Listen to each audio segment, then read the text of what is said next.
Hello everyone and welcome back to Midnight Horror.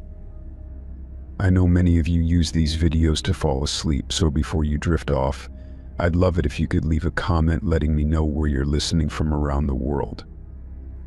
Also, don't forget to like and subscribe if you're enjoying this video. Story 1.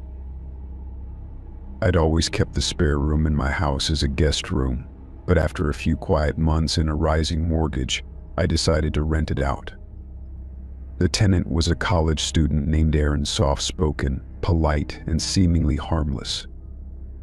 He didn't talk much, mostly stayed in his room, and always paid rent time. I thought I got lucky with a good tenant. Aaron told me he was studying architecture, which explained why he was always sketching or taking pictures around the neighborhood.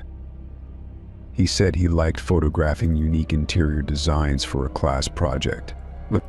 Sometimes I'd hear him clicking his camera in the living room or kitchen, but it didn't strike me as odd at the time.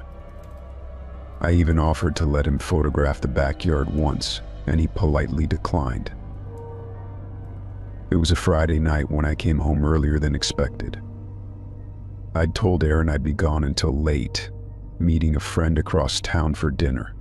All plans changed when the restaurant had to close due to a power outage, so I came back around 7 p.m. I parked in the driveway and noticed that all the lights in the house were off, except for a faint glow coming from my bedroom window.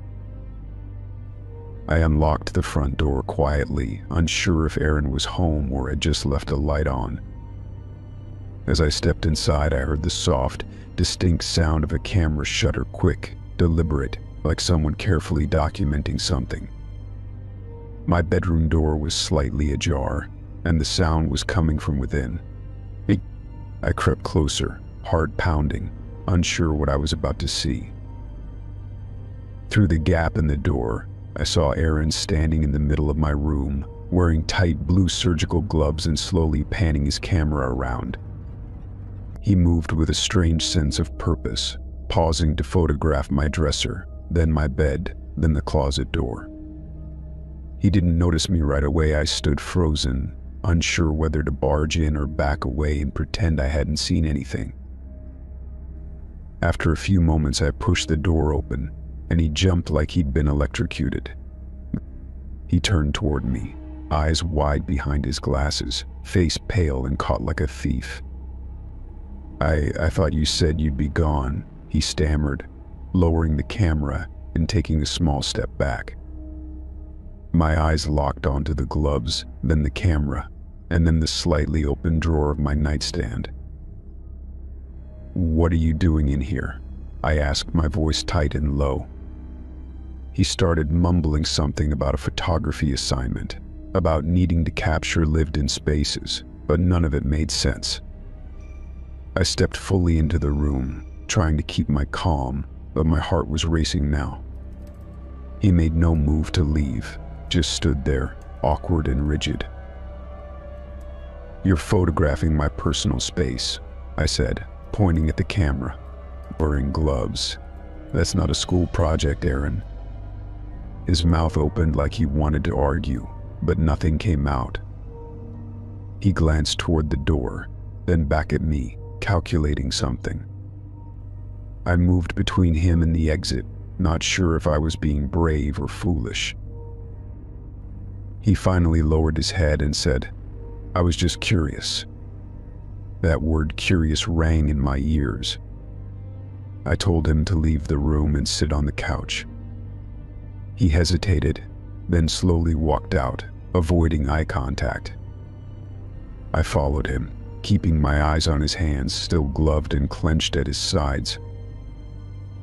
Once in the living room, I demanded the camera. He handed it over without a word. I flipped through the photos, my bed from multiple angles, close-ups of my alarm clock, my framed photos, and even shots of the clothes hanging in my closet. Nothing looked stolen, but it felt like a deep violation. I told him to stay on the couch and not move. I went to his room to check for anything else suspicious. It was meticulously clean, unsettlingly so. On the desk, I found a leather-bound notebook filled with floor plans, some of my house, others I didn't recognize. My bedroom layout was sketched in eerie detail, with notes about where I kept specific things. There were also printed screenshots of my social media accounts, old photos of me at family events, and a page with a detailed log of my daily schedule. The precision chilled me. He had recorded when I left for work, when I usually came home, even when I took out the trash. I backed away from the desk, stomach sinking. I returned to the living room and told him to leave immediately.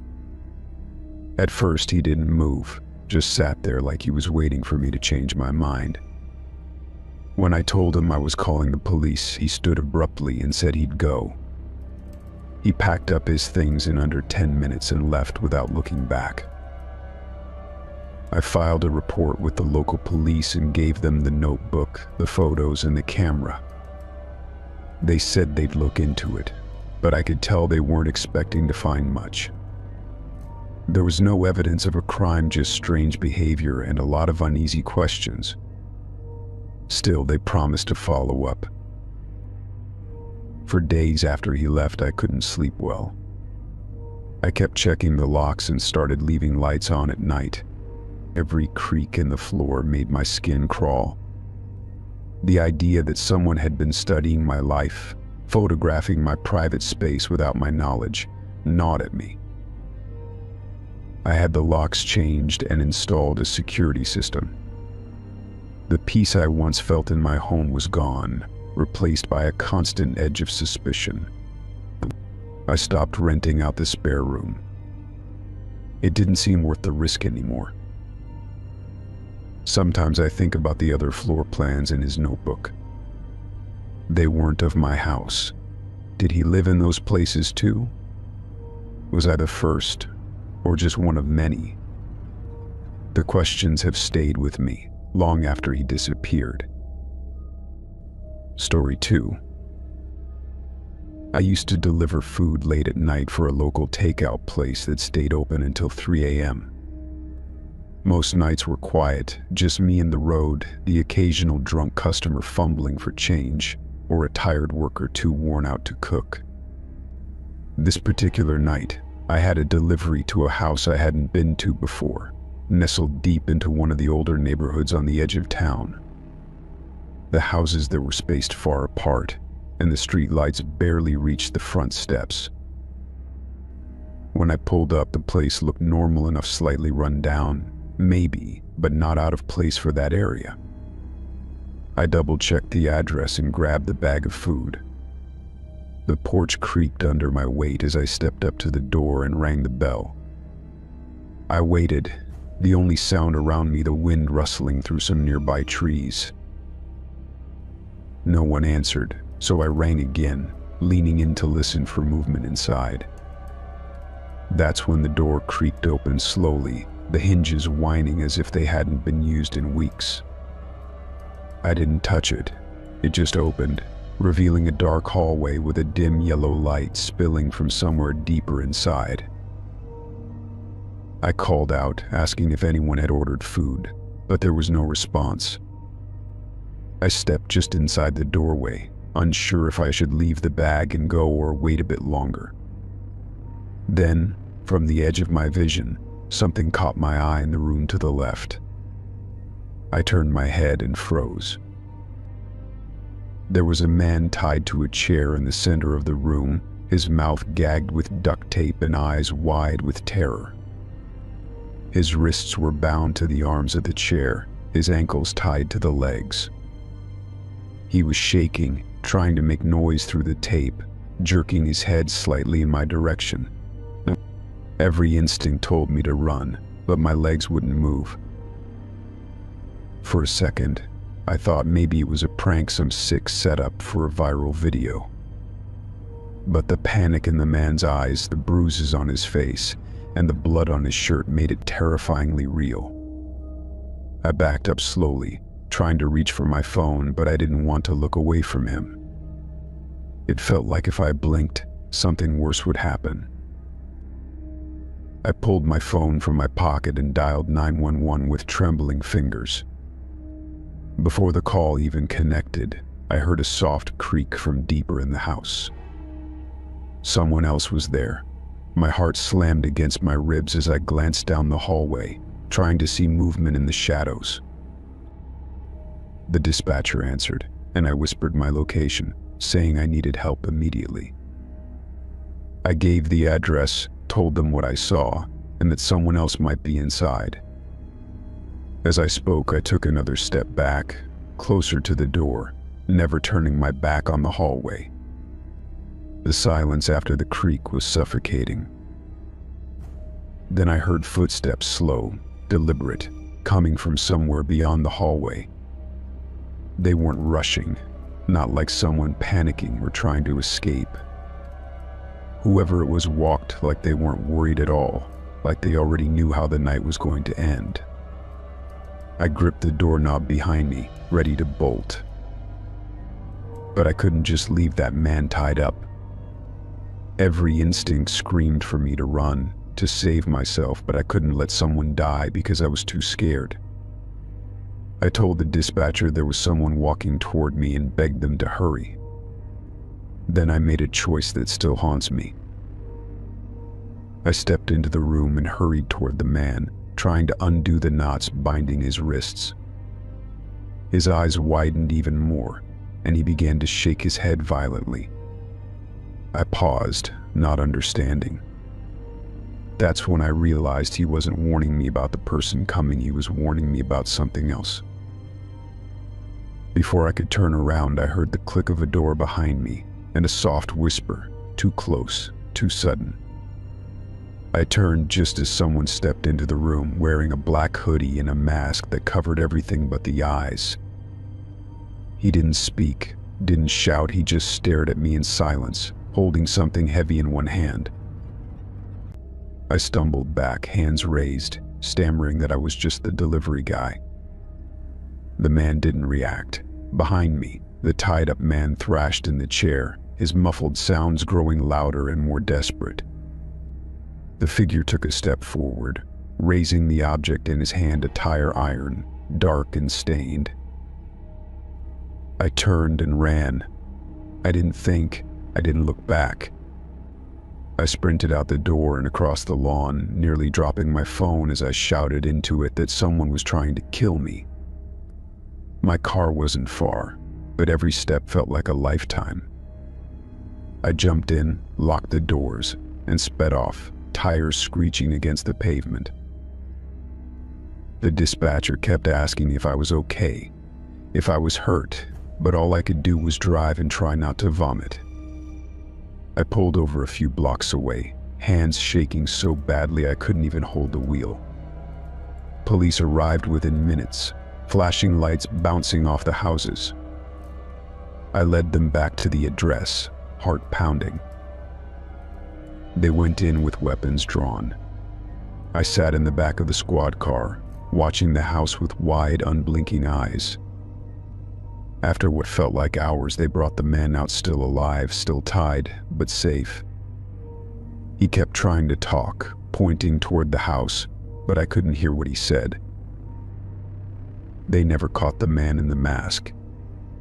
He disappeared before the police arrived, leaving no fingerprints, no signs of forced entry. The man who had been tied up turned out to be the homeowner, kidnapped earlier that evening by someone he didn't recognize. The only reason he survived was because I rang the bell. The cops questioned me for hours, asking why I went in, what I saw, what I heard. I told them everything, but even I couldn't make sense of it all. Why had the door open by itself? Why didn't the masked man stop me from leaving? It was like he wanted me to find him. I quit the job the next day. I couldn't go near that neighborhood, couldn't even drive at night without seeing those eyes in the dark. I think about it often, that man in the mask, how calm he was, how certain. Like it was all a game, and I had stepped right into the middle of it without even knowing the rules. Story 3. My mom kept journals all her life, dozens of them stacked neatly in the old chest at the foot of her bed. After she passed, I waited weeks before opening one. Grief has a strange way of stalling you, making ordinary acts feel like betrayal. But curiosity eventually pulled me in, and I chose one at random dated 1986. It started off as most of them did, mundane accounts of daily routines, small victories at work, snippets of conversation. Then about a third of the way in, the tone shifted. Her handwriting became hurried, slightly uneven, and the entries took on a secretive edge. Then came the line that froze me. "We got away with it."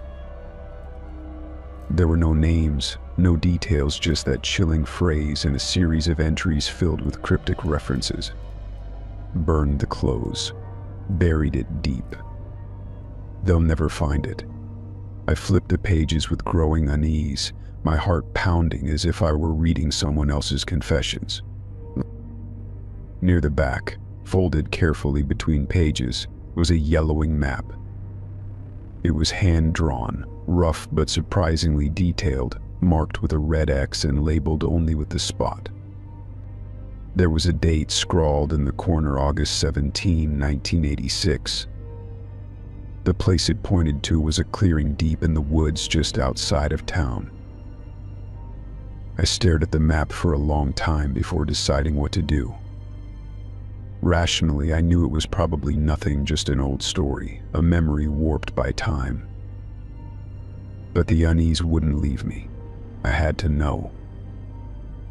I drove out early the next morning, map on the passenger seat, GPS useless once I left the main roads. The forest was overgrown, wild in a way that felt ancient. I parked my car at the edge of a dirt path and continued on foot, the trees swallowing me whole. The further I went, the more distant the world felt. The forest was quiet, unnervingly so, except for the crunch of leaves under my boots. And I kept checking the map, each turn familiar even though I'd never walked these woods. My mother's memory guided me. After an hour, I reached the clearing. It matched the drawing almost perfectly, down to the oddly bent pine tree and the cluster of stones forming a half circle. I stood at the center, looking down at the spot marked with the red X. I hadn't brought a shovel. Some part of me still didn't believe there'd be anything to find. But I started clearing away the leaves and topsoil with my hands, brushing away decades of decay. A few inches down, my fingers hit something hard. I paused, heart racing, then dug faster. It was a small metal tin, rusted around the edges but still intact. I pulled it out, wiped it clean, and hesitated before opening it. And inside were photographs, curled with age, and something wrapped in plastic. The photos showed 3 young women standing in the same clearing, smiling stiffly. One of them was my mother. The second woman looked vaguely familiar, one of her old friends, I guessed. The third, I didn't recognize at all. In each picture, they looked tense, their smiles forced. I unwrapped the plastic bundle. It was a wallet, old leather and soaked through in parts. Inside was a faded driver's license. The name on it was Daniel Hayes. The photo was of a young man, maybe early 20s. I didn't know him. My hands trembled as I placed everything back in the tin. Questions spun in my head, dark and fast. Who was Daniel? Why was his wallet buried here? What had my mother meant by "we got away with it"? Back home, I reread the journal entries, hoping I'd missed something. But there were no other clues, just dates and fragments. I tried looking up Daniel Hayes, but there wasn't much, just a missing person report filed in late August 1986. It was never solved. I didn't know what to do with what I'd found.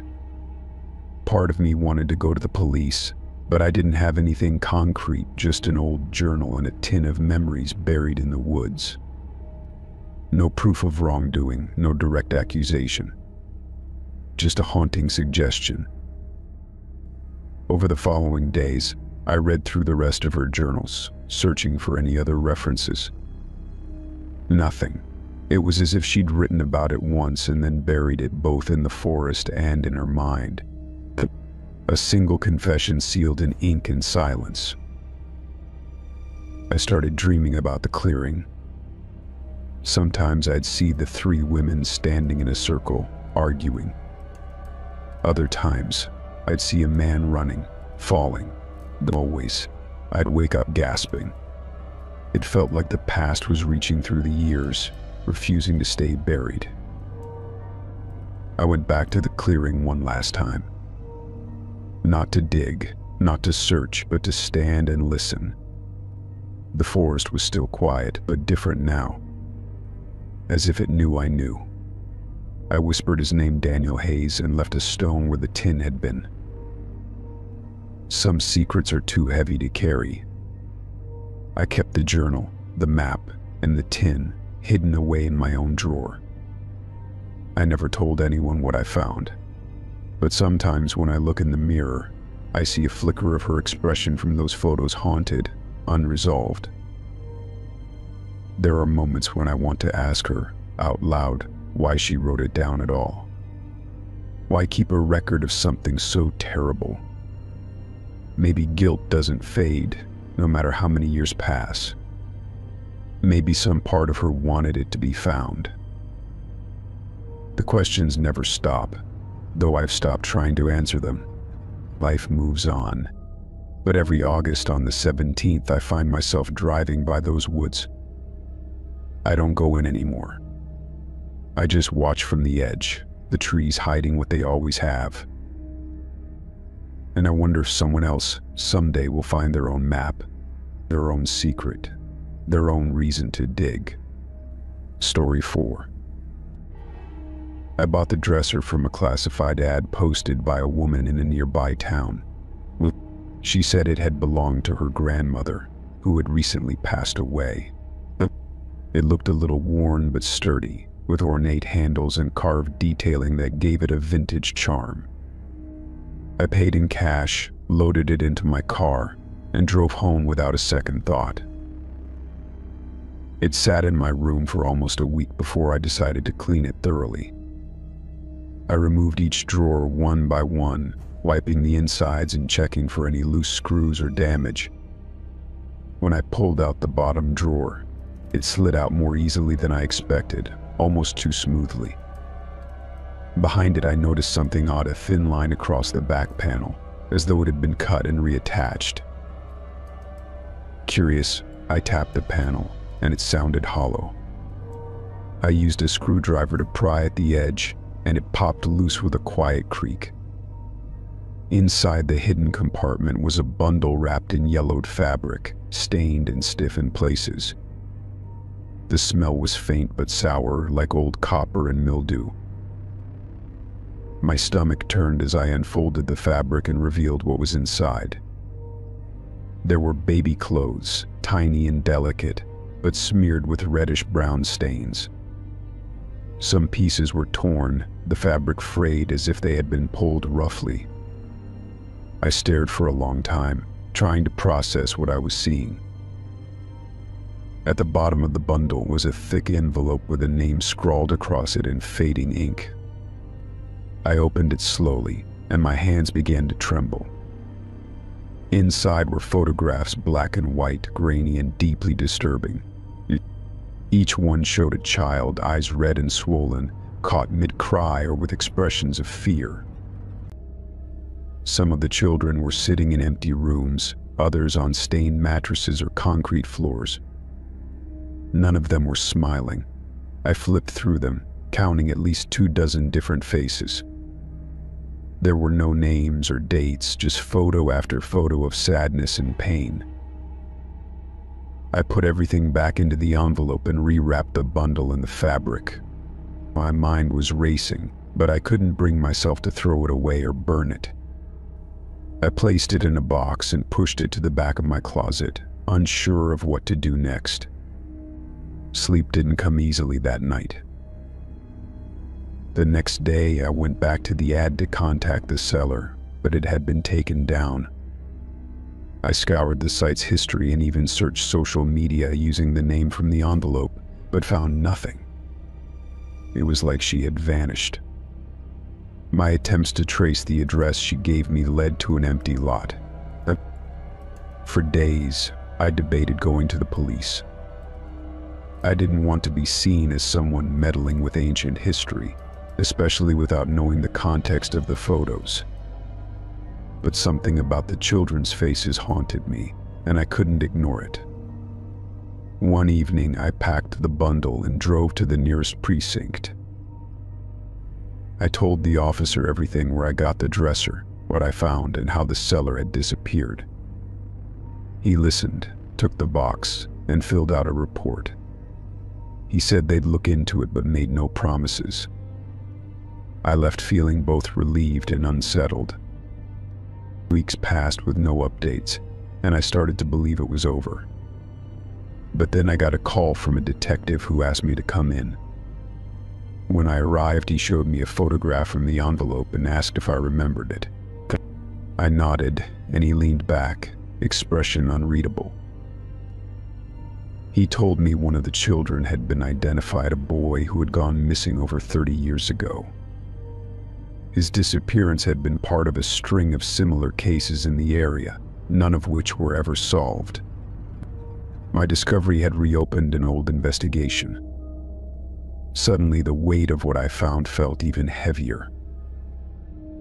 They kept the dresser and had it examined for prints or hidden markings. Forensics confirmed the stains were human blood, decades old. No matches came up in their system, but the evidence was real. The detective told me I might be contacted again if new information came to light. I returned home feeling like I had unearthed something that was never meant to be found. The space in my room where the dresser had stood now felt cold and wrong. Every creak in the floorboards at night made me tense. The faces of the children still flashed in my mind when I closed my eyes. One evening, I came home to find my front door slightly ajar. Nothing seemed to be missing, but my closet door was open, and the box was gone. I called the police immediately, but they found no signs of forced entry. The detective promised to review surveillance from nearby homes, but I never heard back. After that, I started noticing small things: out of place, a photo frame tilted, a chair slightly moved, my bedroom light flickering. I told myself I was imagining it, that the stress was just playing tricks on me. But the feeling of being watched never left. I eventually moved out of that apartment, unable to shake the sense that something had followed me. I still check over my shoulder when I walk home at night. I avoid used furniture, thrift stores, anything that might carry someone else's secrets. The dresser is gone, but the memory is a scar that never really healed. Sometimes late at night, I'll hear a child crying faintly in the distance, even though I live alone and there are no children on my floor. I try to ignore it, pull the blankets over my head, and tell myself it's just in my head. But part of me wonders if the past I uncovered ever really went back to sleep. Story 5. My ex used to say the most twisted things. He had this dark sense of humor, always joking about things normal people wouldn't dare say out loud. One of his favorite lines was, "I could kill someone and no one would ever know." At the time, I laughed it off, brushing it aside as one of his many unsettling quirks. We were together for 3 years. At first, he was charming, attentive, the kind of guy who remembered the little things. But over time, something changed in him, or maybe I just started noticing the parts I had ignored. There was a coldness beneath the surface, something calculating behind his smiles. After the breakup, I boxed up everything he left behind. I was finally ready to let go of the pieces he'd left in my apartment. One of his old jackets had fallen behind the couch, and when I picked it up, I felt something heavy in the inside pocket. It was a small key, the kind used for storage units. There was a number etched into the plastic tag attached to it. I almost threw it away, assuming it was nothing important, but something stopped me. Maybe it was curiosity. Maybe it was that sick feeling I always got when I remembered the way he used to talk. I drove across town to the storage facility listed on the tag. The place was tucked behind a row of warehouses, quiet and dim, with only one worker in the office who barely looked up as I passed. The number on the key matched a unit near the back, wedged between two others with rusted locks. My hands shook as I unlocked it and pulled the door open. The first thing that hit me was the smell. Not the sharp scent of chemicals or the mustiness of old boxes. This was different. Rotting, heavy, and unmistakably organic. I gagged, stepping back, my brain trying to convince me it wasn't what I thought. Inside were plastic tubs, the kind you'd find in a hardware store. Each was labeled in thick black marker with dates. I opened the first one with trembling fingers, hoping it was just old clothes or maybe food gone bad. Instead, I found what looked like animal bones at first. But the more I looked, the less they resembled anything from an animal. One tub had a shoe, half covered in dried mud and what looked like blood. Another held photographs, each one showing a different person, always alone, always in odd places, deserted roads, parking garages, motel rooms. There was a notebook at the bottom of the third bin, and against my better judgment, I flipped it open. The handwriting was his. The entries were short, more like notes than full thoughts. Dates, locations, physical descriptions. Phrases like easy target, and no one noticed. No. I dropped the notebook and stumbled outside. My breath came in shallow gasps, and the world around me tilted. The distant sound of traffic, the hum of the nearby highway, it all felt so far away. I had to get out of there, but I didn't know where to go. Back in my car, I sat in stunned silence. I couldn't think straight. Part of me wanted to call the police, but another part didn't want to be involved in any of it. I kept hearing his voice in my head, laughing, saying those words. No one would ever know. The ride home was a blur. Every red light felt like a trap. Every other driver looked like they were watching me. I didn't sleep that night, not even for a minute. The images from the storage unit haunted me every time I closed my eyes. The next day, I tried to convince myself I was overreacting. Maybe there was another explanation. Maybe it wasn't real, but deep down I knew better. There was no mistaking what I saw. I started searching online for any unsolved cases that matched the dates and places from the notebook. It didn't take long. Faces began to appear: missing persons, last seen at the locations my ex had written down. One after another, their stories lined up with his notes. Panic settled in my chest like a weight. I couldn't ignore it anymore. I printed what I found, highlighted the connections, and packed it all in a folder. I didn't want to go to the police alone, so I called my older brother and asked him to come over. When I showed him everything, he didn't say a word for a long time. Then he looked at me and said, "We have to report this." And that was that. We drove to the station together, the folder between us on the seat, like it might explode if we touched it. The detective who met with us took it seriously. I could see it in his eyes. He asked for the key, the address, everything I could remember about my ex. I told him everything, every dark joke, every strange night, every little detail that suddenly felt sinister. They found more in the unit than I had seen. Evidence, items tied to real, confirmed victims. The case went public within days. I watched the news in disbelief as his name flashed across the screen. They were calling him a person of interest, but I knew better. He hadn't left town. He was still out there. They put out a warrant, but he vanished. No trace, no sightings, nothing. It was like he'd planned for this. Like he knew one day someone would find that key. Every day since then has felt like waiting. Waiting for a call. Waiting for a knock on the door. I check my locks 3 times a night. I sleep with the lights on. Sometimes I think I see him on the street or in the corner of a crowded cafe. But it's never him. Not yet. Part of me thinks he's watching, waiting. Just like he used to say he could kill someone, and no one would ever know. The thing is, now I believe him. And I don't know if I'll ever feel safe again.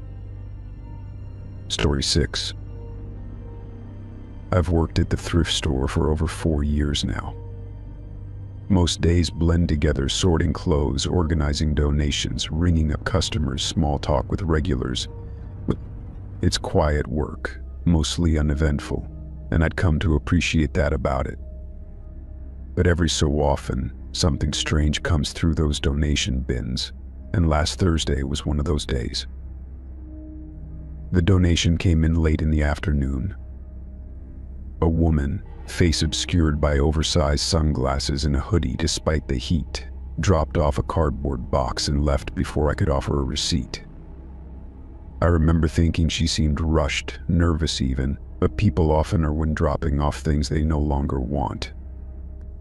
I hauled the box inside and set it on the sorting table like usual. After the rush died down, I opened the box and started digging through. There were a few pairs of old jeans, a stack of worn paperbacks, and near the bottom, an old, faded black backpack. It was heavier than it looked, and something about it made my stomach clench. I unzipped it slowly, half expecting to find a pile of rocks or maybe a laptop.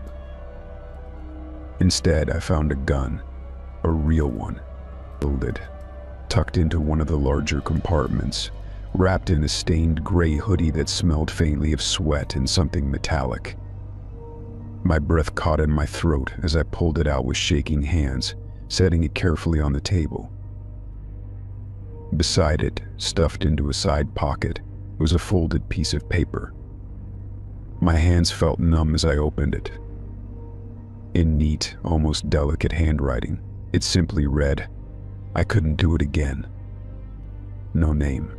No context. Just that one haunting sentence. I stared at the note, the gun, the hoodie, trying to make sense of it all. My heart thudded hard in my chest, the fluorescent lights overhead suddenly too bright. I reached for my phone and called my manager, who told me to step away from the items and wait for her. I locked the back room and sat on a crate, trying not to look at the door.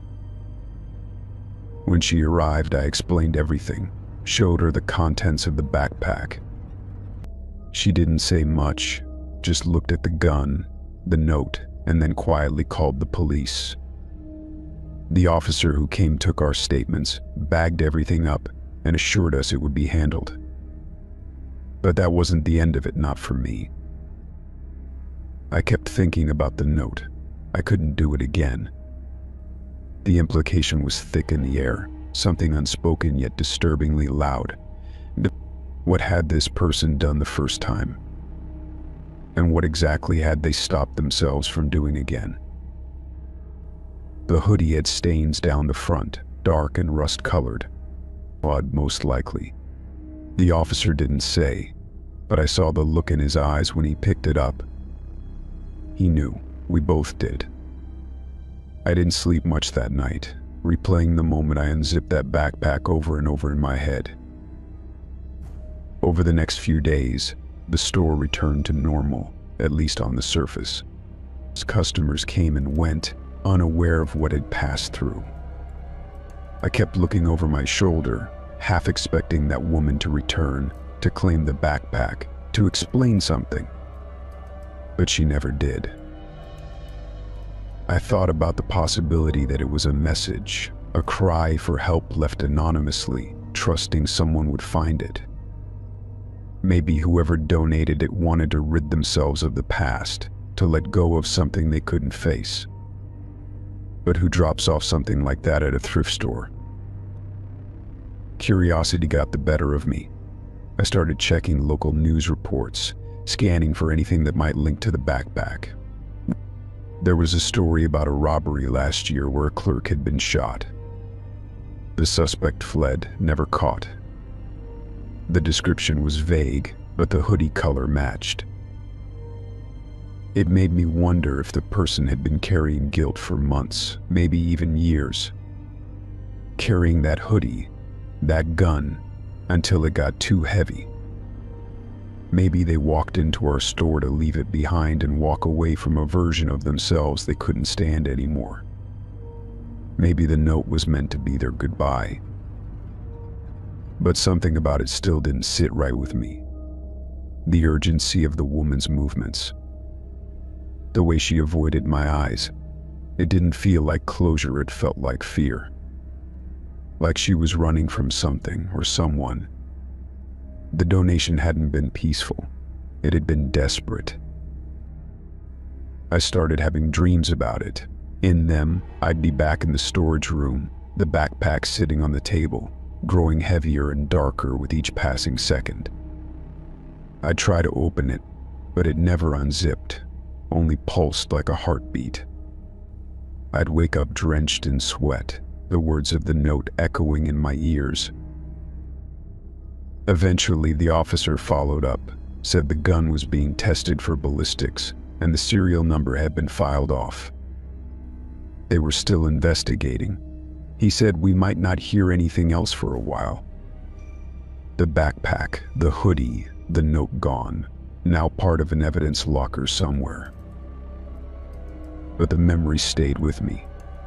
I found myself staring at backpacks more often when sorting donations, wondering what each one might hide. I caught myself flinching when customers asked where our hoodies were, my mind flashing to gray fabric and bloodstains. The normalcy of the store felt thinner now, like something waiting to tear. I still think about that note, folded carefully like someone had taken their time. I couldn't do it again. Maybe it meant they couldn't kill again. Or maybe it meant they couldn't live with themselves another day. Either way, the weight of it lingered. Every now and then I look out at the parking lot, half hoping to see her again.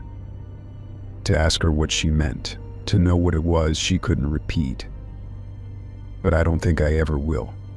Some stories leave behind traces but never answers. And in this line of work, you learn to accept that.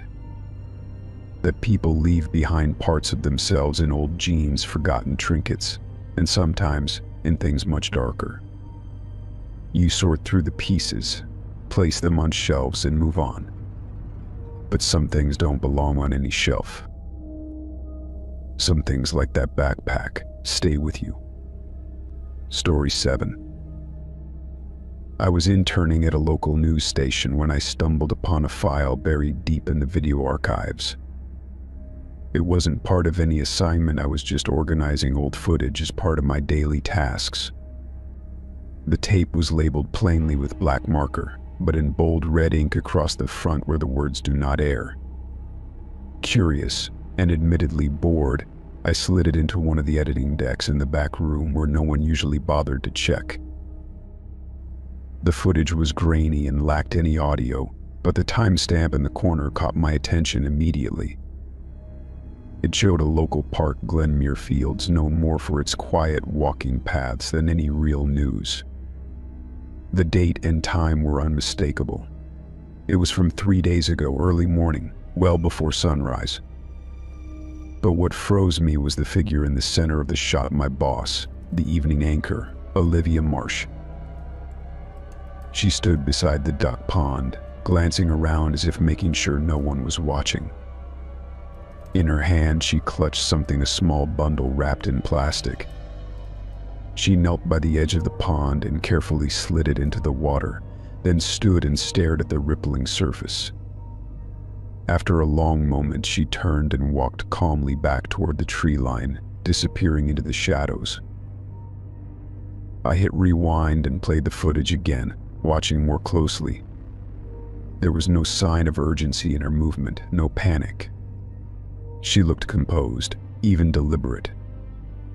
The camera angle appeared to be from a hidden security camera, or possibly one set up by our own crew, though I couldn't think of any reason we'd be filming there at that hour. The full footage ran about 15 minutes. At the end of it, the pond was still, and the path was empty. I sat back in my chair, my heart pounding. Just the next day after that recording, Glenmuir Fields had become the center of a murder investigation. A jogger had discovered a body in that same pond, wrapped in plastic. I didn't know what to do. My first instinct was to go to one of the producers, maybe even the station manager. But Olivia was the face of the evening news, respected, polished, and trusted by almost everyone at the station. Accusing her of something like this could end my internship and possibly worse. Instead, I copied the video onto a flash drive and took it home. I told myself it was just to think it through, to look at it again in a clearer state of mind. That night, I played the video over and over in the darkness of my bedroom. Each time, the same scene unfolded, and each time I saw no sign that Olivia was unaware of what she was doing. I searched online for updates on the case. The victim had yet to be identified, but police were treating it as a homicide. There was no mention of suspects or persons of interest. The idea that Olivia could have been involved, maybe even directly responsible, was unreal. The next morning at the station, everything seemed normal. Olivia was cheerful, chatting with the meteorologist about the weather. She walked past me, offering her usual professional smile, as if nothing were wrong. I felt sick. Later that day, I snuck back into the archive room and checked the logbook. The footage had no official entry, no editor's initials, no assignment code. It was never supposed to be there. That meant someone knew and tried to hide it, but who? The only person who ever used that back room besides me was Tom, the senior editor, and even he rarely touched the archives. I considered confronting him, but didn't know how to bring it up without tipping my hand. I couldn't trust anyone yet. For the next few days, I watched Olivia closely during the evening broadcasts. She never faltered.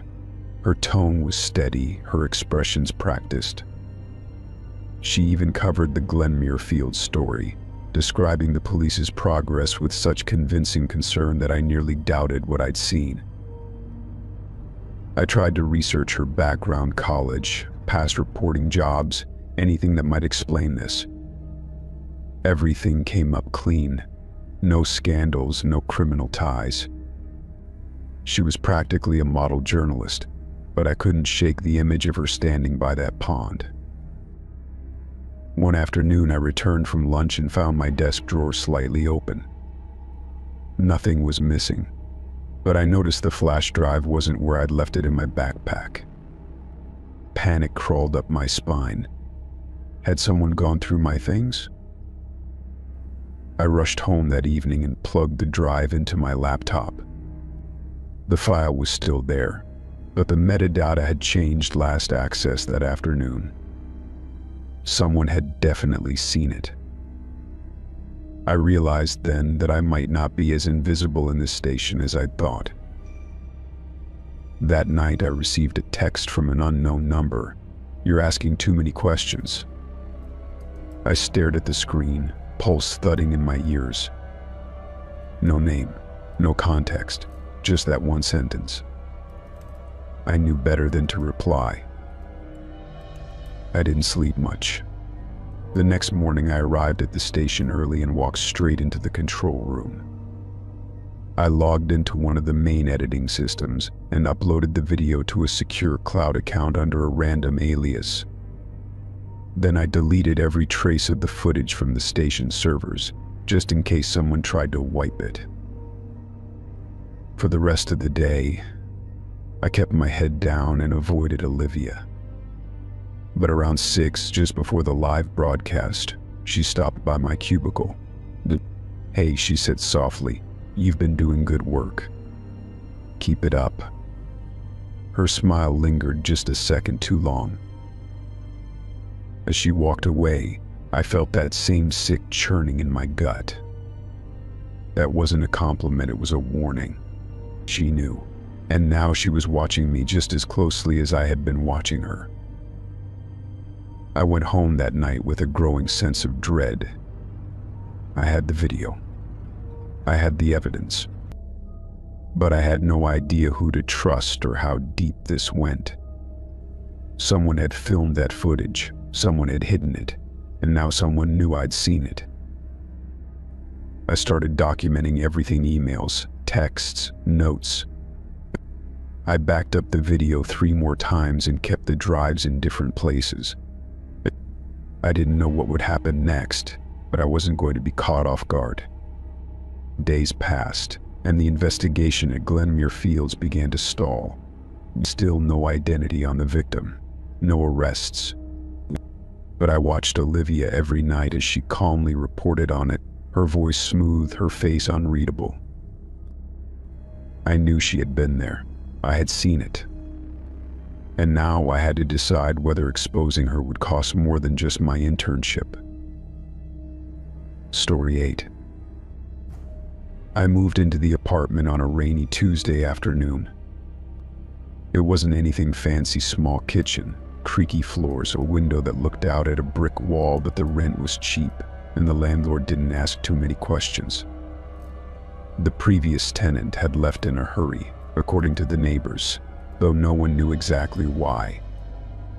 That should have been my first warning. The first map I found was tucked behind the outlet in the bedroom. I had unscrewed the plate to fix a loose connection and saw the edge of yellowed paper sticking out. It was small, folded tight, with hand-drawn lines and notes scribbled in the margins. It looked like directions to a spot in the city I recognized: a dead-end alley near the old train yard. I didn't think much of it at first, just figured it was something the last tenant left behind. Curiosity got the better of me the next day, and I followed the directions. The alley was exactly as drawn, and at the very end of it, I saw a faded chalk outline on the ground. A small placard still screwed into the brick wall nearby read "Site closed. Ongoing investigation." I went home that night feeling uneasy. I couldn't stop thinking about the map or how accurate it was. It wasn't something you'd stumble across by accident. Someone had taken time to draw it, to hide it behind the outlet, as if waiting for someone else to find it. A week later, I found another. This one was in the hallway, behind an outlet cover that buzzed faintly when anything was plugged in. Again, folded tightly, the same kind of paper and handwriting. It led to a location on the outskirts of the city, a condemned motel that had made the news a year ago. A murder-suicide, if I remembered right. I went there during the day, heart pounding, unsure what I was even looking for. The place was boarded up, but the main office door hung half off its hinges. Inside, it smelled of mold and something sweetly rotten. Room 14, just like the map showed, was where it had happened. Faded police tape still clung to the doorframe. I told myself to stop, to throw the maps away if I found any more. But a part of me couldn't. There was something about it, about the quiet way the city had let these places fade into the background. The way these maps brought them back, like someone didn't want them forgotten. Over the next month, I found 5 more maps, each one hidden behind outlets, always folded in the same careful way. One led to a canal where a body was pulled from the water, another to a small church where the reverend had vanished mid-sermon. Every single one matched an unsolved case. And each time I went, I felt like I was stepping into a moment frozen in time. I started researching the crime scenes, public records, old news clippings, anything I could find. Most of the cases were cold files long since closed with no suspects. A few had whispers of something darker, suggestions of patterns the police hadn't acknowledged. Victims with no clear connection, no motive, but always the same eerie stillness where the crimes occurred. I began to wonder who had made the maps. The precision, the detail, they had to be made by someone close to the investigations, or someone who had seen things the police hadn't. I thought about going to the authorities, but what would I say?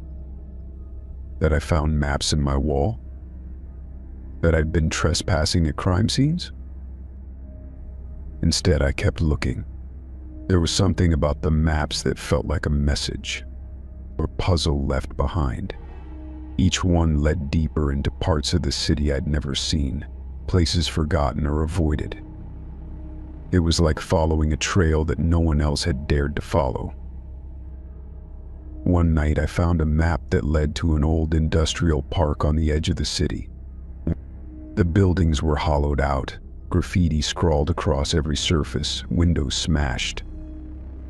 It was almost midnight when I got there, flashlight in hand. The map had led me to the basement of a long abandoned office. The stairs creaked under my weight, and the air turned thick with dust and mildew. In the center of the basement was a circle of blackened candles, long since burned out. On the far wall, something had been scrawled in red paint: "No one listens." The message sent chills crawling up my spine. I turned to leave, but something on the ground caught my eye. Another map, weighted down with a rusted wrench. This one wasn't folded like the others. It was spread open and written across the top in the same shaky handwriting, the final one. My throat went dry. The location was familiar, the apartment I had moved into. The markings on the map pointed to the basement laundry room, a place I hadn't spent much time in. I hesitated. Part of me didn't want to follow this one. It felt different, final. Still, I couldn't ignore it. I went down the next morning, waiting until the building was quiet. The laundry room smelled like detergent and mildew, the hum of old machines filling the air. Behind the boiler, I found a loose panel in the wall. Inside was a shoebox wrapped in duct tape. My hands trembled as I peeled the tape away. Inside were photographs, crime scenes, victims, newspaper clippings, all neatly cataloged. And on top of them, a notebook filled with writing. It was a confession. Page after page, describing the crimes, the victims, the way the killer felt each time. It was written in the same handwriting as the maps. I felt sick, like the walls were closing in. I took the box to the police, left it at the front desk with an anonymous note. I didn't want to be involved. I just wanted to put it all behind me.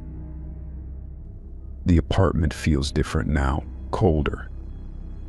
I haven't found any more maps, but sometimes I dream about them, crumpled corners and ink-stained lines guiding me through the city's forgotten wounds.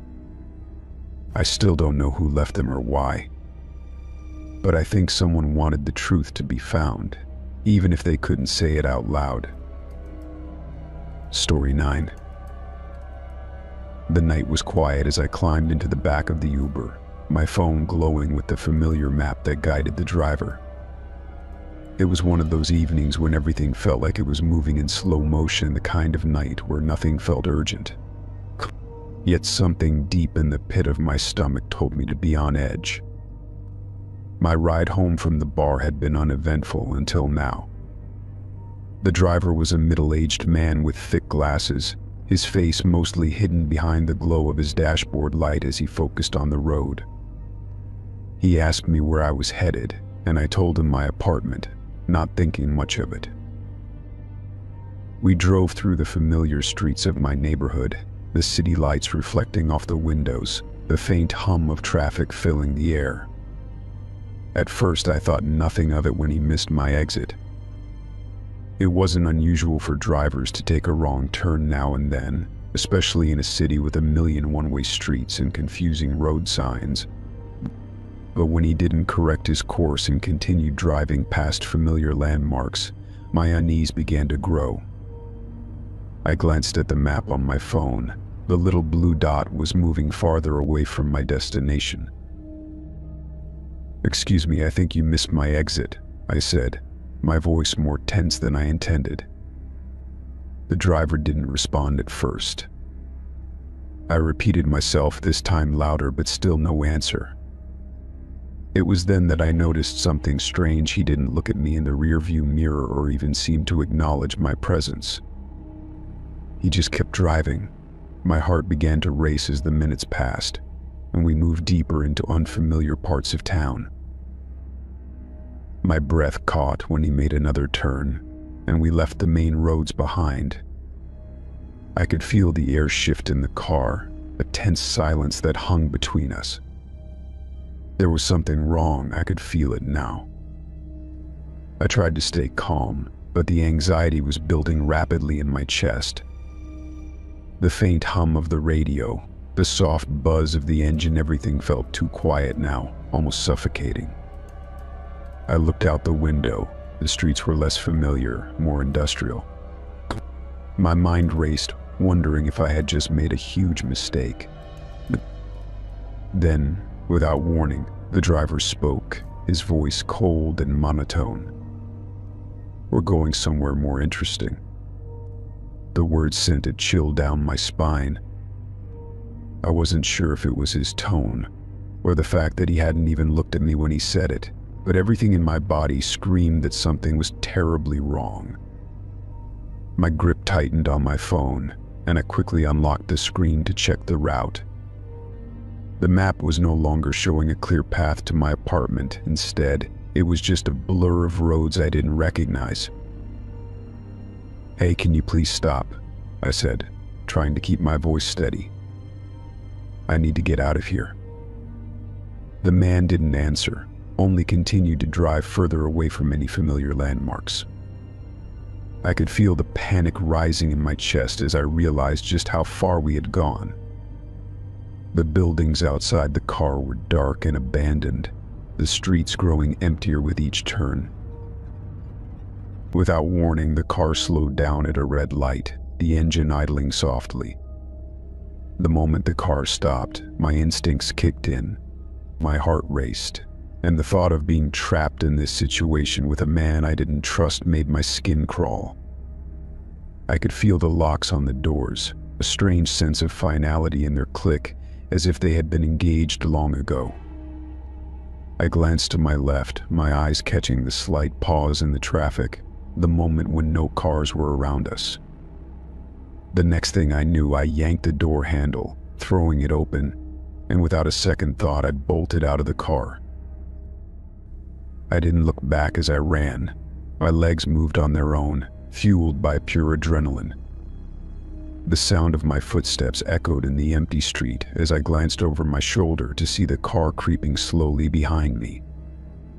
I could see the driver now, his face illuminated by the faint glow of the streetlights as he watched me with a look that seemed almost detached, like he wasn't even surprised by my escape. The car stayed there, unmoving, as if it were waiting for me to make my next move. My breath came in short gasps as I turned down an alley, hoping to lose him in the labyrinth of buildings. The sound of the engine roared back to life as the car sped up, but by then I was already several blocks away. I found a well-lit street, and my legs finally gave out beneath me, my knees buckling as I collapsed onto the sidewalk. My heart was still pounding, and it took everything in me not to break down right there.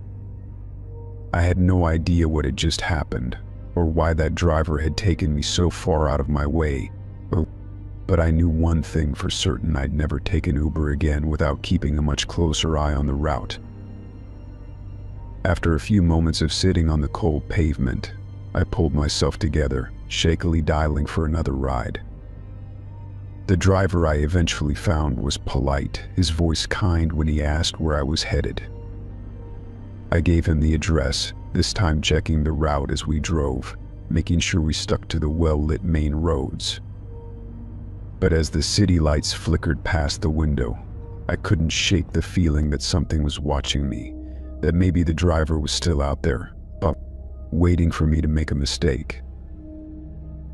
By the time I reached my apartment, my hands were still trembling. I couldn't help but glance over my shoulder before I entered the building, half expecting to see the car parked across the street, waiting for me to come back. But there was nothing, just the quiet of the city night.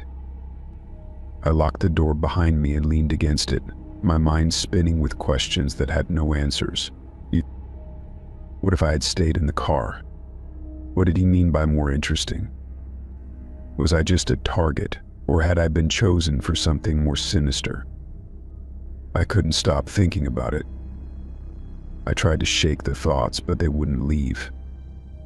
Even hours later, when I tried to fall asleep, all I could hear was the low hum of the car engine and the driver's cold, distant voice in my ears. I had escaped tonight, but who knew if I'd ever truly be safe again? Story 11. I've always been a night owl, especially when I'm working. My job as an audio editor for a true crime podcast is demanding but thrilling, allowing me to immerse myself in stories about murder, disappearances, and cold cases. And I spend most of my nights hunched over my desk, headphones on, listening for the smallest details in police recordings, 911 calls, and interviews. It's a job that requires precision, a sharp ear, and an unshakable stomach for the horrors of the world. One night I was editing a particularly intense episode about a string of mysterious disappearances in a small town. The case had caught my attention immediately. Several young women had gone missing over the course of a few years, and no one had ever been able to figure out who was responsible. The 911 calls were chilling, full of frantic voices, desperate for help, but all too often arriving too late. It was the kind of case that made me think about all the times I'd passed by those missing persons posters on telephone poles without giving them much more than a passing glance. I was deep in the editing process when I came across one of the 911 calls that seemed a bit off. It was a call made during the early hours of the morning from a woman who had heard something strange coming from her neighbor's house. She was whispering to the dispatcher, almost as though she was afraid to make a sound. There was something eerie about it, but what really caught my attention was the faint sound in the background, someone's voice, almost too familiar to ignore. At first I thought it was just my tired ears playing tricks on me, but I paused the track and rewound it. The voice was unmistakable. It was my roommate Sam. I couldn't believe it. There, amid the chaos of a true crime recording, was Sam's voice, clearly audible, and yet I had no idea how or why it was there. I leaned back in my chair, my heart rate quickening as I replayed the clip, hoping to hear a mistake, some sort of audio glitch, but it was definitely him. I had to know more. I immediately sent a message to Sam asking if he had been involved in the case I was editing. He replied a few minutes later, a simple text that read, "What are you talking about?" It didn't help me at all. I couldn't shake the feeling that something wasn't right. Sam had never mentioned being involved in any police investigations, let alone a missing persons case. I couldn't focus on the podcast anymore. I sat there for what felt like an eternity, listening to the recording over and over, the faint echo of Sam's voice cutting through the silence of my apartment. The more I listened, the more I realized that his voice wasn't just a passing background noise. He was speaking, albeit quietly, but he was there, and whatever he was saying didn't make sense in the context of the call. At one point, it sounded like he was whispering the name of the woman who had called in Carla. He wasn't speaking to her, but his voice seemed so deliberate, so calm amidst the chaos. The voice on the recording wasn't one of a panicked witness or concerned neighbor. It was the voice of someone who knew too much, someone who wasn't where they should have been. I spent the next few hours going back through the case notes, trying to piece together any possible connection between Sam and the missing persons case. As far as I knew, Sam didn't have any ties to the victims or their families. He was a quiet guy, mostly keeping to himself and working from home. We shared an apartment, but our lives outside of that were separate. He didn't talk much about his past, but nothing seemed to indicate that he had any involvement with anything criminal. But that voice, it was undeniable. The next day, I decided to confront him. I had to know what was going on, and the thought that Sam might be connected to something as sinister as this case haunted me. I found him sitting on the couch, wearing his usual hoodie, eyes glued to the TV. It was a lazy Saturday morning, and he didn't seem bothered by anything, but I could feel the tension building between us. "Hey Sam," I started, trying to sound casual. "I was editing the podcast last night and I came across something strange." He looked at me, his eyes narrowing slightly, but he said nothing. "There's a 911 call in the episode, and I'm pretty sure I heard your voice in the background." "What's going on?" I blurted out. His face went pale. For a split second, I thought I saw him stiffen, his posture changing from relaxed to rigid, but he quickly masked it. He shrugged, trying to make it seem like it wasn't a big deal. "You're probably just hearing things," he said, avoiding my gaze. "I don't know anything about the case you're working on." But there was something in his tone, something off about the way he said it. I could tell he was lying, and my heart dropped into my stomach. He had a nervous energy about him, like he was trying to cover up something he didn't want me to know. "I'm not imagining it, Sam," I said, my voice firm. "I heard you. You were whispering during the call. What's going on? Are you involved in this case somehow?" Sam's expression faltered. His lips pressed together into a tight line, and for a moment he didn't speak. The silence between us stretched until it felt suffocating. "I didn't mean for you to find out," he muttered finally. "I thought I could just stay out of it, but I couldn't. It's more complicated than you think." I waited, holding my breath, not knowing what to expect. "I was there the night she disappeared," Sam confessed, his voice barely a whisper. "I saw the whole thing, but I didn't know what to do. I didn't want to get involved, so I stayed quiet and I kept my distance. But I knew what happened, and I couldn't just let her go without anyone knowing the truth." My mind raced as his words sank in. Sam had been there, at the scene of the disappearance. He had been there when everything went down, and I had no idea. The implications were terrifying. Was he hiding something more? Was he involved in the crime itself, or was he simply a witness? The uncertainty gnawed at me. "I was just trying to help," Sam added, his voice shaky now. "I thought maybe if I stayed out of it, no one would suspect me, but I couldn't keep quiet any longer." I don't know if I can keep this secret anymore." I was left standing there, reeling from his confession, unsure of how to respond. The truth of it all hit me like a freight train. My roommate, the quiet man I thought I knew, was connected to a crime I was editing a podcast about. But my own life, it seemed, had taken a turn I could never have imagined. Story 12. I was babysitting for the Hendersons on a Friday night. They were regular clients, and their kids, Emma and Noah, were easy to look after. They had a large house on a quiet street, surrounded by tall trees and thick hedges, giving it a secluded feel. I had been there a few times before, so I felt comfortable, even though it was late and the house was eerily still. After putting the kids to bed, I settled onto the couch in the living room, flipping through a magazine.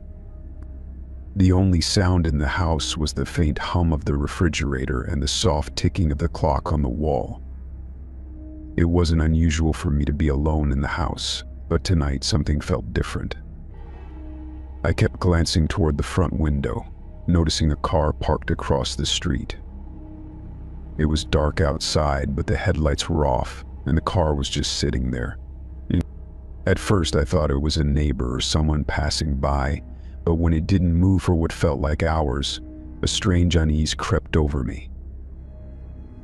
I stood up and went to the window, trying to get a better look at the vehicle. It was a dark-colored sedan, parked about halfway down the street.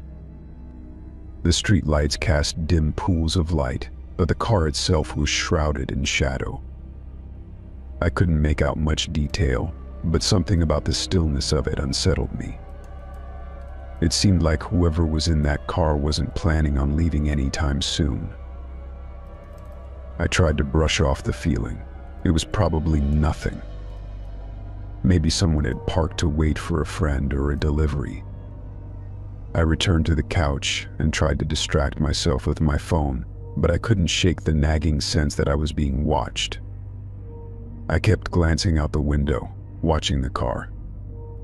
It never moved. I finally decided to call the Hendersons and check in, just in case. They answered almost immediately, their voices warm and reassuring. I told them everything was fine, and we chatted for a few minutes. As I spoke with Mrs. Henderson, I casually mentioned the car parked outside. She didn't seem overly concerned, but asked if it had been there for long. When I confirmed that it had been there for a while, she told me not to worry and reminded me to lock all the doors before heading upstairs to check on the kids. I hung up and tried to focus on something else. But the car was still there, and now my mind was racing. I kept imagining someone sitting in the dark, watching the house, waiting for the right moment. The thought made my stomach turn. I knew I had to stay calm, but it wasn't easy. Hours passed, and I could barely tear my eyes away from the car. I was too afraid to get too close to the window, not wanting whoever was out there to see me watching them. My phone buzzed again, pulling me out of my thoughts. It was a text from a friend, but I couldn't focus on anything anymore. Just as I was about to turn off the lights and head upstairs to check on the kids, I noticed something strange. The car's engine started to rumble, and the headlights blinked on, cutting through the darkness. My heart skipped a beat. I watched as the car slowly pulled away from the curb, but instead of driving away, it moved forward a few feet, and then stopped again, its engine idling. It was as if the driver was waiting for something, or someone. I had no idea what to do. My first instinct was to call the police, but I didn't want to overreact. Maybe it was just someone having car trouble, or maybe they had just parked for a moment to make a phone call. But the longer I stared at the car, the more I felt like something wasn't right. The vehicle remained still for what felt like an eternity, its engine humming in the otherwise quiet night. Finally, after what felt like hours, the car moved again, this time pulling up to the curb directly in front of the house. My heart pounded in my chest. I held my breath, watching as the man inside the car did not make any attempt to drive away. I didn't dare move, not wanting to alert him to my presence. The streetlight cast an eerie glow over the vehicle, but it was still hard to make out any details. All I could see was the outline of a man sitting in the driver's seat, motionless. I took a deep breath, trying to steady my nerves. There was no way I could go upstairs with that car parked directly outside. I picked up my phone again and sent a quick text to my best friend, asking her if she thought I should call the police. I didn't expect an immediate response, but my mind was too anxious to wait. As I held the phone in my hands, I finally decided that I couldn't stay alone any longer. I would call the police. Just before I dialed, my eyes locked onto the passenger seat of the car. There, in the dim light, I saw something that made my blood run cold. A pair of binoculars rested on the passenger seat, their lenses glinting under the streetlight. A coil of rope was tangled next to them, and there was a knife, its blade catching the light just enough to send a wave of dread through me. I froze, my fingers trembling as I stared at the objects in the car. It didn't make sense. Why would someone have those things in their car? Why would they be sitting there, parked outside a house, with no sign of movement for so long? The air felt thick with tension. My mind raced as I tried to piece together what I had just seen. This was no coincidence. Whoever was in that car wasn't just waiting. They were planning something, and I had no idea if I was in danger or not. I couldn't stay there any longer. I had to act, and I had to do it now. I quickly called the police, my voice shaky as I explained what I had seen. The dispatcher assured me that they would send someone right away, but they also advised me to stay inside and lock all the doors. I glanced back at the car.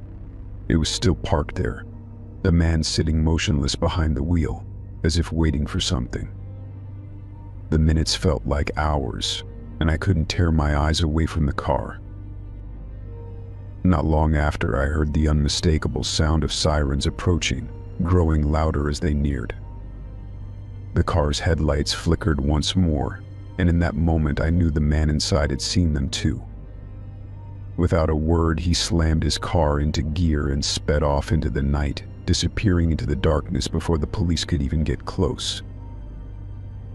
The officers arrived minutes later, their flashlights cutting through the night as they checked the area. They found no trace of the car or the man, and I could only tell them what I had seen. They promised to patrol the area more frequently and advised me to report anything suspicious again. As the police left, I finally allowed myself to breathe. But the image of those binoculars, the rope, and the knife stayed with me long after the sirens faded into the distance. I never babysat for the Hendersons again, and I never forgot that night.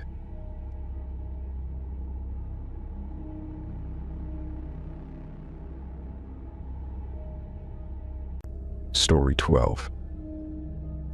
After my grandfather passed, I inherited his cabin. It sat on the edge of a dense forest, far from the nearest town, the kind of place you'd expect to find in an old storybook.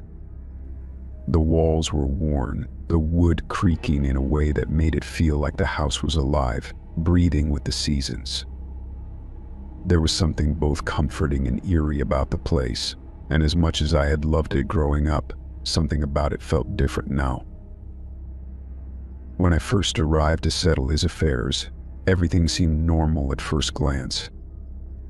The furniture was dusty, the cabinets filled with things that spoke of a long life lived in solitude: old books, fishing gear, tools, and trinkets that my grandfather had collected over the years. I spent hours going through his things, trying to piece together bits of his life that I hadn't known, or that he'd kept hidden from me. But then I found the freezer. It was in the basement, tucked into the far corner behind some old crates. I'd never remembered seeing it before, but I assumed it was just another one of his eccentric purchases. The freezer was locked, its heavy metal door covered in a thin layer of dust. I didn't think much of it at first, but as I walked past it one evening, the urge to know what was inside began to gnaw at me. The basement was cold, always colder than the rest of the house, as if it held onto memories of things better left forgotten. My grandfather had always been a private man, and I knew there were parts of his life he never shared with anyone, not even me. But this was different.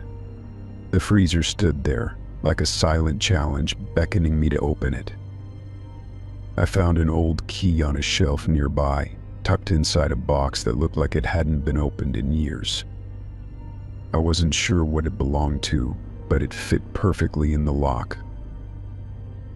The moment the door creaked open, a foul stench hit me, cold, stagnant, and overwhelming. It wasn't the smell of rotting food, but something darker. I stepped back, my heart racing as I peered inside. The freezer wasn't filled with meat or frozen vegetables like I'd expected. Instead, there were bundles wrapped in plastic, each one tightly bound and sealed with tape. My breath caught in my throat as I reached for one of them, my fingers trembling. I unwrapped it slowly, my hands shaking. The first bundle revealed a stack of old, yellowed papers, the edges worn and brittle. I unfolded them carefully, trying not to tear the fragile sheets. The handwriting was sharp and precise, the ink a deep black that stood out against the yellowed paper. As I read, I realized that these were documents, old police reports, crime scene photographs, and journal entries, each one more disturbing than the last. The documents told a story of a man my grandfather had once known, a man who had disappeared under mysterious circumstances many years ago. The reports described gruesome murders, cold cases that had gone unsolved for decades. And my grandfather had been involved, deeply involved. He wasn't just a bystander, he had been a part of it all. The realization hit me like a punch to the stomach. My grandfather had kept these secrets hidden for all these years, buried in the basement of the cabin I had inherited. I could hardly breathe as I looked through more of the bundles, each one revealing more dark details, more evidence of a life I hadn't known he'd lived. There were names I recognized, people who had been part of the town I'd grown up in, people who had disappeared, who had been erased from history. As I sifted through the papers, a photograph slipped out from between the pages.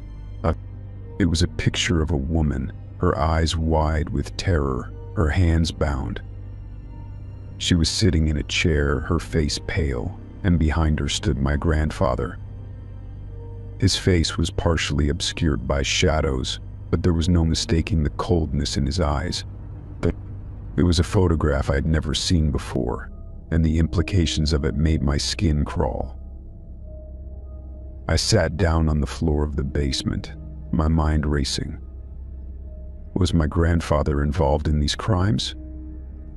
Had he been a murderer, or had he been covering up for someone else?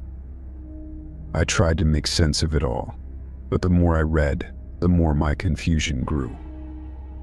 The papers were cryptic at times, leaving out crucial details, and the names and dates didn't always match up. But one thing was clear: whatever my grandfather had been involved in, it was far darker than I had ever imagined. I couldn't stop myself from reading more. I found a notebook hidden among the bundles, its pages filled with my grandfather's handwriting. It seemed like a journal of sorts, documenting his thoughts over the years. The entries became more erratic as time went on, his words sloppier, less coherent. One entry, dated just a few months before his death, made my blood run cold. I can't keep running from it. I should have stopped it when I had the chance, but now it's too late. They're coming for me and I can't escape. I felt like I was drowning in the revelations. The deeper I went into the freezer, the darker the story became. There were more photographs, more victims, more terrifying scenes, and it all pointed back to my grandfather. He had been part of something evil, something that had stained the very ground I stood on. But what was it? What had he been involved in all those years ago? The sound of the front door creaked open upstairs, breaking my trance. I quickly shut the freezer, my hands clammy and my mind racing. I didn't know what to do with the evidence I had uncovered. Should I call the police? Would they believe me? Would they think I was trying to frame my grandfather to ruin his memory? But the truth was there, hidden away for so long, and I couldn't ignore it anymore. I spent the next few days in a haze, trying to process everything I had learned. I couldn't sleep, couldn't eat. The cabin, once a place of comfort, now felt like a prison. I kept hearing footsteps behind me, whispers in the wind, the feeling that I wasn't alone. It wasn't just the memory of my grandfather that haunted me, now it was the legacy he had left behind. I made the decision to leave the cabin. I couldn't stay there, not with the knowledge of what my grandfather had done, not with the evidence still hidden in the freezer. But as I packed my things, I felt a chill crawl up my spine. I wasn't alone. I looked over my shoulder, and for a split second, I thought I saw someone standing in the doorway. But when I turned around, there was no one there. I never went back to the cabin. The evidence was still locked in the freezer, waiting for someone to find it. Maybe one day someone else would uncover the truth about my grandfather's past. Until then, I couldn't bring myself to open that freezer again. Story 13. I was organizing boxes in the back of the store when I stumbled upon something unusual. Tucked beneath a pile of freshly delivered inventory was a duffel bag that didn't belong there. It wasn't part of our shipment. The tags didn't match anything in the order list. Curious, I unzipped it, and my heart skipped a beat as I peered inside. The first thing I saw was a stack of cash, neatly bundled together with rubber bands. Not a small amount either, several stacks, thick and crisp.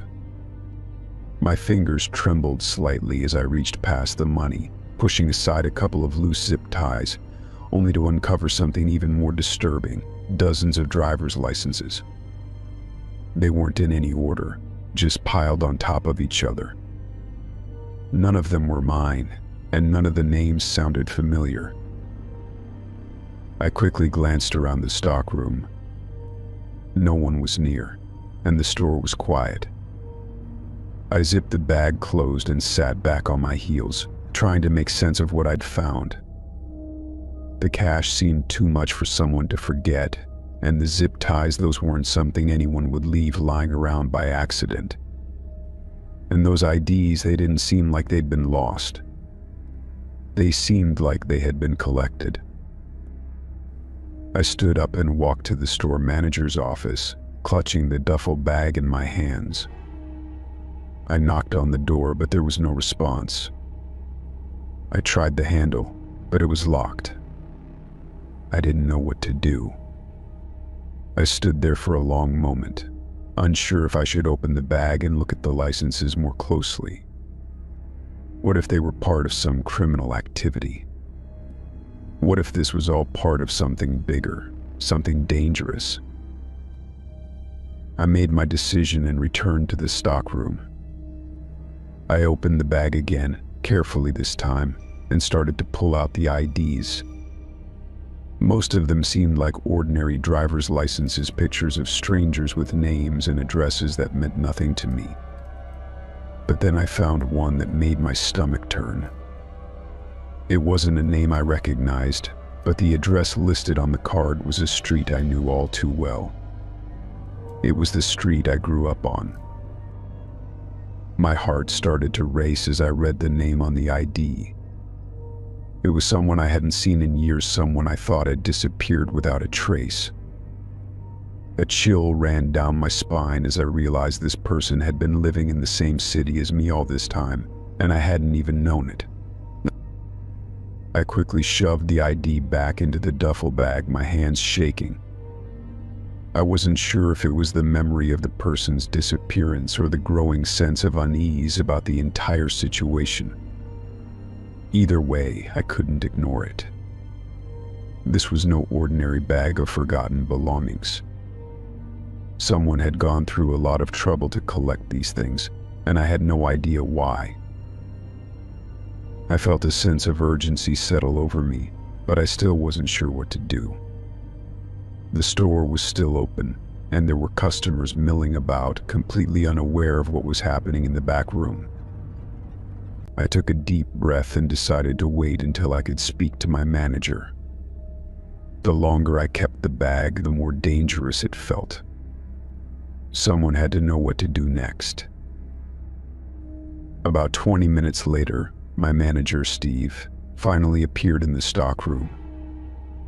He looked tired and distracted, but when he saw the duffel bag in my hands, his face shifted to one of concern. "What's that?" he asked, his voice low. I hesitated before answering. I found it in one of the boxes we were supposed to unpack. It wasn't part of our shipment, and I trailed off, not sure how to explain everything I'd found inside. He stepped closer and motioned for me to open it. I took a deep breath and unzipped the bag again, showing him the cash, zip ties, and the stack of driver's licenses. Steve's expression faltered for a second before he regained his composure. He scanned the room quickly, then turned to me. "We need to get rid of this, now." I was taken aback. "What do you mean, get rid of it? Shouldn't we report this?" He looked around again, lowering his voice. "You don't know who this belongs to. We don't want to get caught up in something we can't control."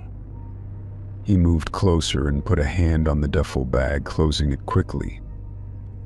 "I'll take care of this. You didn't see anything, all right?" I felt a knot tighten in my stomach. Something about his reaction didn't sit right with me. This wasn't normal, and the way he was acting made it feel like he knew more about the situation than he was letting on. I wanted to press him for answers, but I didn't know if I should. Was he involved in something? Did he know what was going on? Before I could ask anything else, Steve turned and walked out of the stockroom, the duffel bag in hand. I stood there, stunned, unsure of what to do. The whole situation felt wrong, and I couldn't shake the feeling that I had just witnessed something dangerous. The rest of my shift passed in a blur. I kept glancing at the clock, counting the minutes until I could leave. My thoughts kept drifting back to the duffel bag, to the cash, to the IDs. Who had they belonged to? Why were they there? What was Steve involved in? My gut told me something wasn't right, but I couldn't quite put my finger on it. When I finally left the store, the cool evening air hit me, and I felt like I could finally breathe again. But the unease still lingered. I kept thinking about the missing IDs, about the name I'd recognized from my childhood. I couldn't just forget about it. I needed to know what was going on, and I couldn't rely on Steve to tell me the truth. Over the next few days, I did some digging. I started by searching for the name on the ID that had unsettled me so much. The person had disappeared without a trace years ago, but the more I looked, the more I found strange inconsistencies in the official reports. It didn't add up. Something was off. I kept digging, and the more I found, the darker the picture became. Whoever was behind this wasn't just collecting IDs, they were collecting people. The more I uncovered, the more I realized that the stack of driver's licenses in that duffel bag was just the tip of the iceberg. There was something much bigger happening in the background, and I was getting too close to the truth. And I knew one thing for sure: I wasn't going to be able to let this go. Story 14. My friend disappeared on her jog. It wasn't like her at all. Rachel was the kind of person who never missed a morning run, always at the park by sunrise. But that morning, her usual spot by the lake was empty, and no one had seen her since she left her apartment. I tried to stay calm, even when I knew something was wrong. I called the police, sent messages, and even posted on social media asking if anyone had seen her. The park had been quiet, no signs of a struggle, no footprints to follow. It was as if she had simply vanished into thin air. Days passed, and with each one, the police seemed less optimistic. They said it wasn't uncommon for people to disappear, but it was always harder when there were no leads. I started walking the route myself, hoping to find something, anything, that could explain where she had gone. But all I found were empty trails and my own footsteps echoing in the silence. A week later, I got the text. It came in the middle of the night. No name, just a number I didn't recognize. The message was simple, chilling: you should have gone instead. Attached to it was a photo of the running trail I always took, marked in bright red. The path was outlined clearly, with a red line following the same route I ran every day. My heart raced as I stared at it, the dread slowly spreading through my veins. The photo wasn't old, it had been taken recently. It looked like it had been taken that morning. I stared at the message, trying to make sense of it. Why me? What did this person mean? My mind spun with possibilities. It couldn't be a coincidence that it was my running route. It couldn't. I showed the text to a few friends, but they didn't know what to make of it either. They suggested it was a prank, maybe even someone who knew Rachel. But there was something in the tone of the message that felt too personal to be dismissed so easily. I didn't sleep that night. Instead, I found myself pacing back and forth, replaying the moments before Rachel vanished. Had I missed something? She had been fine when we talked the day before. Everything had seemed normal. But then she was gone. Just gone. The next morning, I couldn't resist. I decided to go for my run, despite the gnawing fear in my stomach. I couldn't shake the feeling that I was being watched, that someone knew my every move. The path was eerily quiet, the same as always, yet different. As I ran, I couldn't help but notice how the trees seemed to close in, their shadows long and stretching. Every rustle in the leaves made me glance over my shoulder, expecting someone to be behind me. Halfway through the route, I came to a stop. Something was off. There, just ahead, was a small, out-of-place object in the middle of the path. It was a key. I bent down to pick it up, feeling the cold metal against my fingers. It wasn't like any key I recognized. There were no markings on it, no indication of where it might fit. But it was a key, and I knew it was meant for me. I pocketed it, a sick feeling creeping up my spine as I continued running. The rest of the route felt different now, as if the trees themselves were watching, as if the world was holding its breath. I couldn't shake the feeling that I wasn't just running anymore, I was being guided, herded down this path by someone or something. And I had no choice but to follow it. When I got home, I immediately checked my phone, half expecting another text. But there was nothing. No calls, no messages. Just the usual silence. I put the key on my kitchen counter, staring at it for what felt like hours. It wasn't just any key. I didn't know why, but I was sure of it. It was connected to Rachel's disappearance, to everything that had happened. The next few days passed without incident, but I couldn't shake the feeling that I was being watched. I started getting strange phone calls, but when I answered, there was nothing but static. Each time it felt as though someone was on the other end, waiting for me to speak. I would hang up, but the feeling lingered, like I was walking through life with a shadow following closely behind. Then, on the 5th night after Rachel's disappearance, I got another text. This one was different. It was a photo, not of the running path this time, but of a dilapidated building on the outskirts of town. I recognized it instantly. It was an old warehouse, abandoned for years. My stomach twisted, and I felt my hands go clammy as I zoomed in on the image. There, just in front of the building's rotting door, was a figure. It was hard to make out, but it looked like someone was standing there, watching the camera. I didn't know what to do with the photo. I had to go there. It was the only lead, the only clue. If Rachel had been there, I needed to know what had happened. And if I could find something, anything that might bring her home, I had to try. I drove to the warehouse early the next morning, the sun barely breaking through the clouds. The building loomed in the distance, a ghostly silhouette against the gray sky. I parked my car some distance away, not wanting to alert anyone to my presence. As I got closer, I noticed something odd. The door to the warehouse was ajar.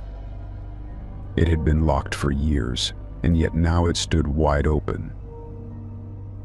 I took a deep breath, pushing the door open cautiously. Inside, the air was stale, thick with dust and the scent of decay. I moved quietly through the dark, the only sound my footsteps echoing off the concrete floor. My phone vibrated in my pocket, and I pulled it out with shaking hands. Another text, this one with a single word: run. Before I could react, I heard a faint rustling from behind me. I spun around, my heart in my throat. But there was nothing, just the shadows shifting in the dim light. I felt my pulse quicken, panic rising in my chest. I turned to leave, but something caught my eye. A door at the far end of the warehouse cracked open slightly.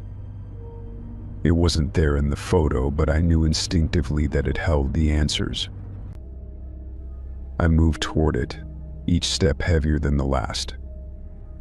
As I reached for the handle, a cold wind swept through the building, slamming the door shut with a deafening bang. I froze, my breath catching in my throat. Then, out of the corner of my eye, I saw something I never expected to see. Rachel. She was standing at the far end of the room, her eyes vacant, her body unmoving. And just before I could reach out to her, the door behind me creaked open again. A whisper, barely audible, filled the room. You should have gone instead. Story 15. I met him at a bar, just another night of trying to unwind after a long week. He was charming, easy to talk to, with a smile that made me feel like I had his full attention. We talked about everything and nothing, the conversation flowing effortlessly, and before I knew it, we were walking to his place. His apartment was close, tucked away on a quiet street, nothing special but cozy in its own way. Once inside, he offered me a drink, and I accepted, though I didn't have much of a taste for it. He was kind, funny, and I found myself drawn to him in a way that made me forget about the world outside. The night felt like it was moving in the direction I had expected: casual, uncomplicated. It wasn't until he asked if I wanted to freshen up that I headed for the bathroom. I stepped inside, feeling a little nervous but mostly intrigued by the unexpected intimacy of the moment. The bathroom was clean, with white tiles and modern fixtures, nothing out of the ordinary. As I went to wash my hands, something caught my eye, a small, round hole in the wall, just above the sink. My curiosity piqued. I leaned in closer, thinking it might be a crack in the drywall or something that had been left behind during a renovation. But when I peered inside, my blood ran cold. Behind the hole, I could see the lens of a tiny camera, its red light blinking softly. My heart skipped a beat. I froze, unable to process what I was seeing. For a moment I thought I might have imagined it, but as I stepped back, the reality of it hit me. This was intentional. Someone had put that there, and it was meant to watch. I stumbled back, my hand trembling as I grabbed the edge of the sink for support. I wanted to yell, to call him out, but I didn't know what to do. Was he watching me right now? Was this something that had been set up for God knows how long? I couldn't breathe, my chest tightening with anxiety. I had never felt so exposed in my life. Before I could gather my thoughts, I heard the soft sound of footsteps outside the bathroom door. He was coming, and the last thing I wanted was for him to see the panic in my face. My eyes darted to the bathroom window it was too high up to climb out of. I had no choice but to confront him. I opened the door just as he stepped in, his smile instantly fading when he saw the look on my face.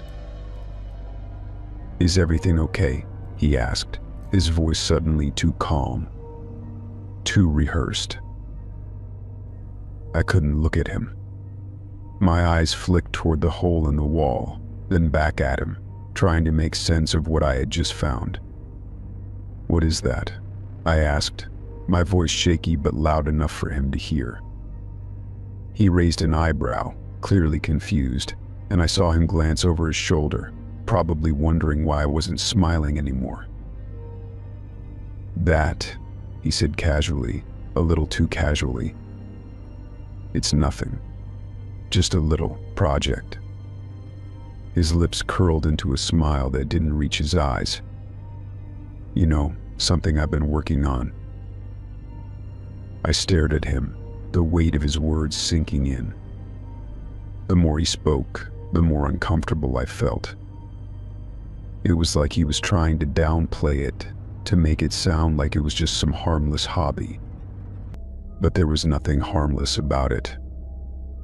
I could feel my pulse pounding in my ears as I backed away from him, wanting to get as far away from him as possible. "Let me see," I demanded, my voice steady now, but with an edge of fear creeping through. "I want to see what you're doing." For a second, he didn't move.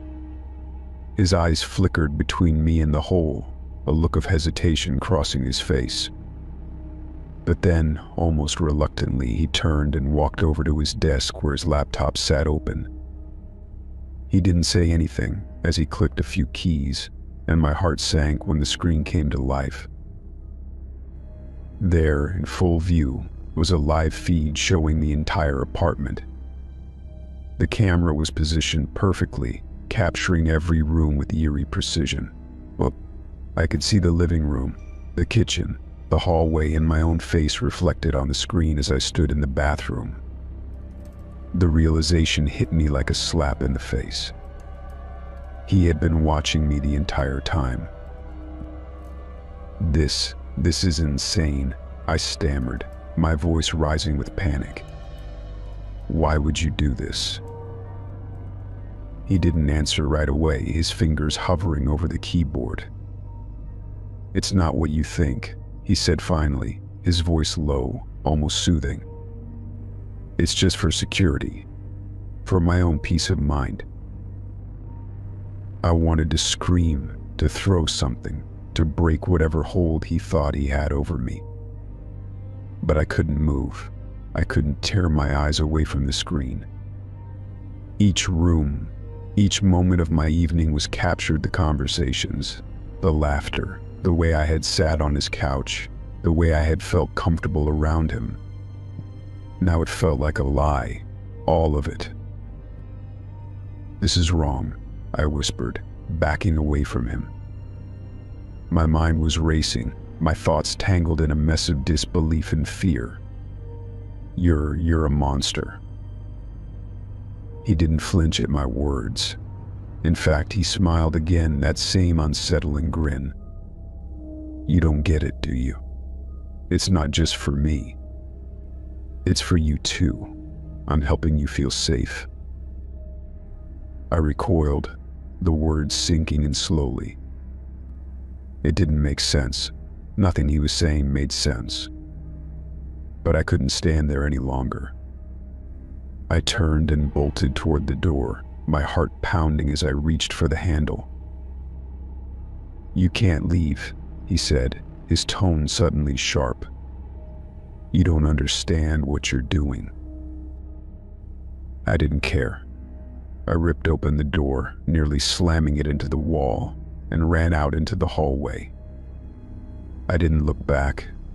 I didn't stop until I reached the elevator, pressing the button frantically, praying it would come faster. As the doors slid open, I didn't think about what had just happened, or the fact that I had just narrowly escaped something much worse. All I knew was that I had to get out. When I made it to the street, I finally allowed myself to take a breath. My hands were shaking, my mind still reeling from the nightmare I had just experienced. I didn't know who to trust anymore. I didn't know if I could ever feel safe again. I never saw him again. I didn't go to the police, though part of me wished I had. Maybe it was because I still couldn't wrap my mind around what I had just learned. Maybe it was because I was afraid of what would happen if I did. All I knew was that I would never forget the live feed on his laptop and the hollow smile that accompanied it.